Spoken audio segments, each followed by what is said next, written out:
Hey, my Legion, how y'all doing today? I'm here today with another movie collab with my good friend Leather and Jade. I've known her, Damian Rainwater, also known as Steph. I've known her since finding out about her channel with that Christmas in Graceland, when she lives in Memphis. She went to Graceland a lot, big Elvis fan, and then after that she did a Meatloaf video. And I was telling her she wanted to do some movie collabs and stuff like that. And I was thinking, there was one I remember reading in Rue Morgue magazine, because they were talking about older movies, and they were talking about Night of the Hunter, and I saw that with my dad was still alive, on Turner Classic Movies. That movie's awesome. And they were talking about a movie called Middle of the Stone Women, which I'd never seen before, and I finally found it on YouTube. I asked Steph if she wanted to review that too. Said, yeah. One thing I want to talk about before with that Star Wars special, at the time I saw it as a little kid, you probably think they spent millions and millions of dollars. They actually spent over $1 million on it. That one, even though it doesn't look like it, looks really cheap today. I remember seeing, as a kid, seeing a couple movies, like staying up late night watching King Kong Escapes. I thought they spent like 20, 30 million or something on that thing. And I remember seeing it when I got home from Fort Detrick for a couple of days. I think it was on. I saw it sometime when I was in the Army. I remember talking to my friend about it. King Kong Escapes on the Family Channel. And I remember how cheap looking it looked. I loved the movie, but it was so cheap looking. Japanese movie. And then I remember seeing Kiss Meets the Family in the Park as a kid when it premiered on the Sunday Night Movie. Talking to my friends about it.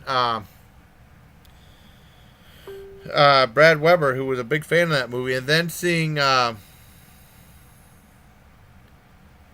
it much later on the late night CBS movie, and it looks so cheap.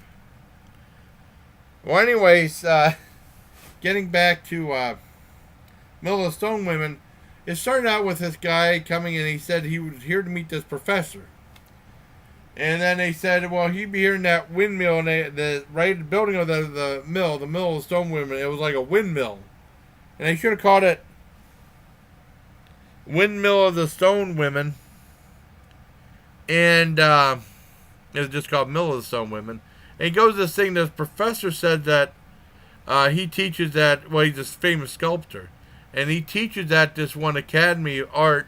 And he said he was supposed to make this carousel. And the carousel was not like a traditional merry-go-round, which I thought it would be, but like this morbid thing of people like in different state of death, like one hanging, one with a head on the block get chopped off, poisoner, a couple other things and stuff like that. And it was like set up like you see in Cuckoo Clock, where they have like the two doors open and the characters come out like this. Where it's like a thing where characters come out like this, the statues, and go around. Really neat. I love that part of the movie. I love that. And then, the guy has a mysterious daughter named Elsie or Elfie. And she has a mysterious condition where she can't be rattled or she'll die. Or put in a shock or upset or anything like that. And I guess she has an eye for this guy that just came there.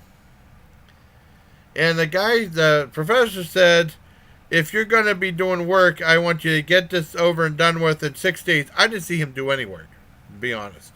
I know it's just a movie, but I didn't see him do any work. Oh, that's tape. Anyways, he had this one girl. The girl has eyes for me. He talks to her a couple times, and he knows she's a little bit weird. The guy said, you can't upset my daughter, she's going to die. And he has a girlfriend, and a lady that his daughter gets so mad at the guy. They get in an argument, and she gets upset, and she passes out, and he sets her on the bed, and then she's dead. And then finally things start getting good after that. I mean, this is like a big chunk of the movie, like 40 minutes or so in the movie, or maybe even more. And it just like everything leading up to it was kind of boring, except for that cool carousel. And then it starts to get going and going pretty good. Now, with this one, I don't want to say what happens because it'll probably be a spoiler. With the Star Wars Holiday Special, nothing really of any consequence happens in that movie, so there's really no spoilers to be told in that. But But I mean, the one thing is, leading up to that point, it was kind of slow and kind of boring. I thought it was going to be really good the way they talked about it, and I'm glad I finally saw it. I give it. It just took a while to get going. I give it a 7.5 out of 10. If the whole movie would have been that interesting, I would probably give it a 9, 9.5, or 10 out of 10. But I give it a 7.5 out of 10 for Middle of the Stone Women. A very unique and bizarre film. And actually pretty morbid for the time. Very morbid for the time. And there's one little part I missed.